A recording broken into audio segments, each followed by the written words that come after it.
આનંદ છે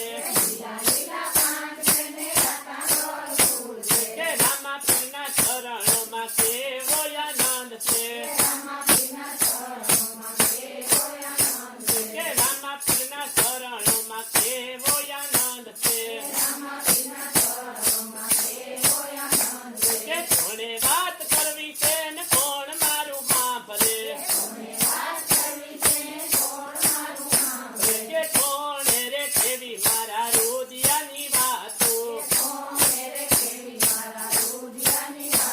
કે કોણે રે કેવી મારા દલડાની વાતો કે રામા પીરને કેવી છે માં દેસલ દે સાંભળે